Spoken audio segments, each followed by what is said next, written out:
ये कहानी रोहित की है, जिसकी उम्र तकरीबन 18 साल की होगी। रोहित दिल्ली से रहने वाला था। वो अपने माता पिता और एक बड़ी बहन के साथ रहता था। रोहित के कम उम्र में ही स्मोकिंग की लत लग चुकी थी।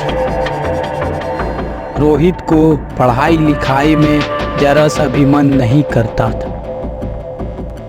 एक बार की बात है, रोहित के स्कूल में गर्मियों की छुट्टी हो गई थी। वह हर साल अपनी फैमिली के साथ गर्मी की छुट्टी बिताने के लिए ननिहाल जाता था। रोहित और कोमल ननिहाल जाने के लिए एक्साइटेड थे। उसके पिता को ऑफिस में ज़्यादा काम होने की वजह से शाम को छुट्टी मिल पाई। दिन ढल चुका था। रोहित के पिता अब घर आ चुके थे। रोहित ने बोला, अब रहने दो, अब जाने का समय नहीं है। सुबह होते ही हम नानी घर के लिए रवाना होंगे। इस पर उसके पिता ने कहा, हमारे पास खुद की कार है। दिन ढल गई तो क्या हुआ, हम अपनी कार से चलते हैं। रोहित बोलता है, थैंक यू डैड। फिर वो अपने पिता का गला मिलता है और उसकी पूरी फैमिली गांव के लिए रवाना हो जाता। रोहित बहुत खुश था और खिड़की की तरफ से झांक रहा था। 6 घंटे के सफ़र करने के बाद वो अपने नानी घर पहुंच जाते हैं। उसकी नानी एक खाट पे बैठी थी।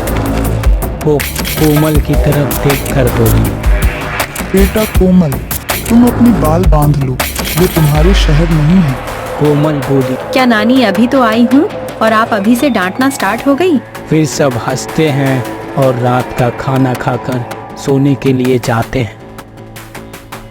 रोहित टहलने के लिए घर से बाहर निकलता है। अपनी कार के पास जाकर खड़ा होता है और अपनी जेब से सिगरेट का डब्बा बाहर निकालता है। सिगरेट पीने लगता है और आसमान की तरफ देखकर बोलता है, यार यहाँ का मौसम कितना अच्छा है। तभी अचानक एक बिल्ली उसकी तरफ दौड़ी जा रही। रोहित को थोड़ा अजीब लगा। फिर वो घर के अंदर चला गया। रोहित और कोमल को उसकी नानी बुलाती है और बोलती है, तुम दोनों कान खोलकर सुनो, कल से सूर्यास्त से पहले तुम लोग घर आ जाना। अगर सूर्यास्त के बाद घर आएंगे तो क्या होगा। कोमल के मन में भी यही बात चल रही थी। बेटा, तुम यहाँ का माहौल नहीं जानते हो। गांव के किनारे एक घना पीपल का पेड़ है, जिसको लोग श्रापित पीपल के नाम से जानते हैं। गांव में एक परंपरा है कि सूर्यास्त के बाद कोई भी उस पेड़ के पास नहीं जाता है। कई वर्षों से उस पेड़ के पास जाने वाले लोग कभी भी वापस नहीं लौटे हैं। लोग कहते हैं कि यहाँ कोई भूत प्रेत रहता है। वो दोनों फिर सोने के लिए चले जाते हैं। रोहित और कोमल को इस रहस्य को जानने के लिए उत्सुक हो गए हैं। उसने ठान लिया कि वह इस श्रापित पीपल के पेड़ का रहस्य को सुलझा कर रहेगा।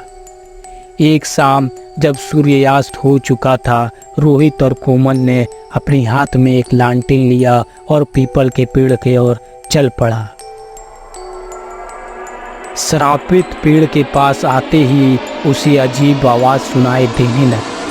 दोस्तों, अगर वीडियो पसंद आया तो हमारे इस वीडियो को लाइक करें और चैनल को सब्सक्राइब करें और हाँ, एक प्यारा सा कमेंट ज़रूर करें।